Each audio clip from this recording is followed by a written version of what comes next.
En raison de la crise sanitaire, nous ne pouvons pas nous retrouver pour vivre ensemble cette célébration du Vendredi Saint. Nous vous proposons donc cette célébration à vivre en famille. Nous vous suggérons de créer une ambiance propice au recueillement avec une croix, une bougie, la Bible ouverte. Sachez que même si nous ne sommes pas physiquement réunis, la prière nous unit à Christ et nous unit les uns aux autres. Que la bénédiction du Seigneur vous accompagne durant cette célébration.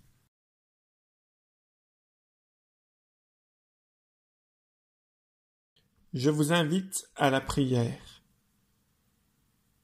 Ô Jésus, par ta mort, tu nous révèles la véritable identité de Dieu notre Père, et tu détruis les faux dieux que nous nous construisons sans cesse pour notre malheur.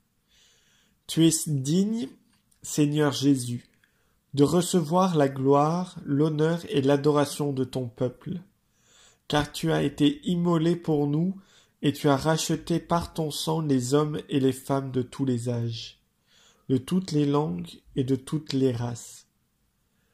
Ô Jésus, tu connais notre humanité, tu sais notre difficulté à vivre de ton amour, à recevoir ta parole et à croître par ton esprit.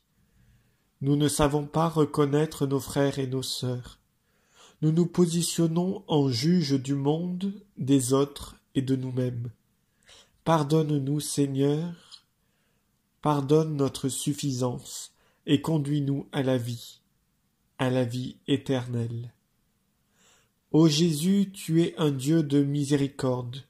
Tu aimes tes enfants et tu les relèves lorsqu'ils trébuchent. Tu les soutiens au jour de la détresse et tu illumines leurs ténèbres.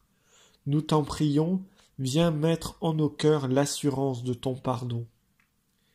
Ô Jésus, nous allons lire le récit de ta passion. Donne-nous ton esprit, que ces mots ne soient pas des mots anciens, mais qu'ils deviennent pour nous paroles pour aujourd'hui. Ta parole dans nos vies. Que dans ces récits de ta souffrance et de ta mort, nous percevions le don de la vie pour l'humanité. Amen.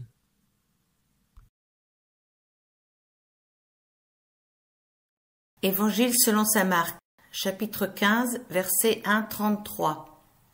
Dès le matin, les grands prêtres tinrent conseil avec les anciens, les scribes et le Sanhédrin tout entier. Ils lièrent Jésus, l'emmenèrent et le livrèrent à Pilate. Pilate l'interrogea. « Es-tu le roi des Juifs ?» Jésus lui répond. « C'est toi qui le dis. » Les grands prêtres portaient contre lui beaucoup d'accusations. Pilate l'interrogeait de nouveau. « Tu ne réponds rien ? Vois toutes les accusations qu'ils portent contre toi. » Mais Jésus ne répondit plus rien, de sorte que Pilate était étonné. À chaque fête, il leur relâchait un prisonnier, celui qu'il réclamait. Or, celui qu'on appelait Barabbas était en prison avec les émeutiers qui avaient commis un meurtre pendant l'émeute. La foule monta et se mit à demander ce qu'il leur accordait d'habitude. Pilate leur répondit. « Voulez-vous que je vous relâche le roi des Juifs ?» Car il voyait bien que les grands prêtres l'avaient livré par jalousie. Les grands prêtres excitèrent la foule pour qu'il leur relâche plutôt Barabbas. Prenant encore la parole, Pilate leur disait. « Que ferai-je donc de celui que vous appelez le roi des Juifs ?» De nouveau ils crièrent. « Crucifie-le !» Pilate leur disait. « Qu'a-t-il donc fait de mal ?» Ils crièrent de plus en plus fort. « Crucifie-le !» Pilate, voulant contenter la foule, leur relâcha Barabbas, et il livra Jésus après l'avoir fait flageller pour qu'il soit crucifié. Les soldats le conduisirent à l'intérieur du palais, c'est-à-dire du prétoire. Ils appellent toute la cohorte. Ils le revêtent de pourpre et ils lui mettent sur la tête une couronne d'épines qu'ils ont tressée. et ils se mirent à l'acclamer. « Salut, roi des Juifs !» Ils lui frappaient la tête avec un roseau. Ils crachaient sur lui, et, se mettant à genoux, ils se prosternaient devant lui. Après s'être moqués de lui, ils lui enlevèrent la pourpre et lui remirent ses vêtements. Puis, ils le font sortir pour le crucifier. Ils réquisitionnent pour porter sa croix un passant qui venait de la campagne, Simon de Cyrène, le père d'Alexandre et de Rufus. Et ils le mènent au lieu dit Golgotha, ce qui signifie lieu du crâne. Ils voulurent lui donner du vin mêlé de myrrhe, mais il n'en prit pas. Ils le crucifient et ils partagent ses vêtements en les tirant au sort pour savoir ce que chacun prendrait. Il était 9 heures quand ils le crucifièrent. L'inscription portant le motif de sa condamnation était ainsi libellée: le roi des Juifs. Avec lui, il crucifie 2 bandits, l'un à sa droite, l'autre à sa gauche. Les passants l'insultaient, hochant la tête et disant: « Hé, toi qui détruis le sanctuaire et le rebâtis en 3 jours, sauve-toi toi-même en descendant de la croix. » De même, les grands prêtres, avec les scribes, se moquaient entre eux. Il en a sauvé d'autres. Il ne peut pas se sauver lui-même. Le Messie, le roi d'Israël, qu'il descende maintenant de la croix pour que nous voyions et que nous croyions. Ceux qui étaient crucifiés avec lui l'injuriaient. À midi, il y eut des ténèbres sur toute la terre jusqu'à 3 heures.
Et à 3 heures, Jésus cria d'une voix forte: « Éloi, Éloi, lama sabachthani » ce qui signifie « Mon Dieu, pourquoi m'as-tu abandonné » Certains de ceux qui étaient là disaient en l'entendant « Voilà qu'il appelle Élie ». Quelqu'un courut, emplit une éponge de vinaigre et, la fixant au bout d'un roseau, il lui présenta à boire en disant « Attendez, voyons si Élie va venir le descendre de là. » Mais, poussant un grand cri, Jésus expira. Et le voile du sanctuaire se déchira en deux du haut en bas. Le centurion qui se tenait devant lui, voyant qu'il avait ainsi expiré, dit « Vraiment, cet homme était le Fils de Dieu. » Il y avait aussi des femmes qui regardaient à distance, et parmi elles Marie de Magdala, Marie la mère de Jacques le Petit et de José, et Salomé, qui le suivait et le servait quand il était en Galilée, et plusieurs autres qui étaient montés avec lui à Jérusalem.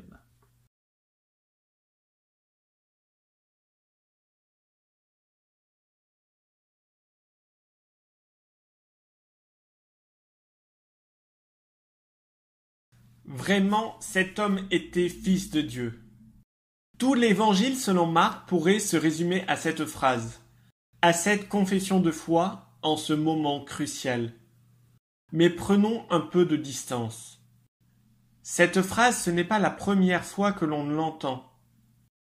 Une voix venue du ciel au moment du baptême dit « Tu es mon fils bien-aimé ». Cela ouvre l'évangile. C'est une parole posée par Dieu au tout début de la mission de Jésus. Les démons, eux aussi, savent que Jésus est fils de Dieu, mais ils veulent se servir de ce savoir pour contraindre Jésus. À la transfiguration, cette parole est de nouveau dite, par une voix qui vient de la nuée. En cet instant de vérité, où Jésus apparaît pleinement dans sa gloire, son identité est de nouveau exprimée, mise à jour. Et voici que le récit de la Passion nous laisse réentendre cette affirmation. Elle se situe à l'instant où l'on s'y attendrait le moins, quand tout semble perdu, que la mort semble gagnée, lorsque même Jésus crie vers son Père sa détresse d'être abandonné, au moment de sa mort. C'est donc au travers de cette mort que l'identité divine de Jésus se révèle et se découvre. Et cette fois-ci, ce n'est plus Dieu qui l'affirme, ce ne sont pas non plus les démons. Non, c'est par la voix d'un humain que cette vérité résonne dans l'univers. Le centurion voit en cet homme qui vient de mourir la présence de Dieu. Il voit que face à la mort, Dieu n'abandonne pas ses enfants. Il voit que Dieu s'incarne jusqu'au bout, jusqu'à mourir sur une croix. Ce texte est un passage de relais. Ce n'est plus à Dieu de témoigner de l'identité de Jésus, c'est aux humains de se lever et de proclamer au monde le don de Dieu. Et ce n'est pas n'importe quel humain qui découvre et exprime en premier la divinité de Jésus. C'est un païen, c'est un Romain, qui ne connaît pas grand-chose au Dieu d'Israël. Pourtant, c'est lui le premier à confesser sa foi, à reconnaître l'identité véritable de Jésus. Ainsi, qui que nous soyons, nous pouvons reconnaître en Jésus crucifié le Dieu d'amour, le Dieu qui nous accompagne jusque dans la mort et qui nous conduit à la vie. Oui, que dans son Fils crucifié, nous découvrions l'amour du Père pour chacun et chacune d'entre nous. Amen.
Prions.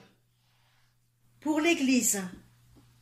Père Tout-Puissant, donne à ton Église la paix et l'unité. Dans le Christ, tu as révélé ta gloire à tous les peuples.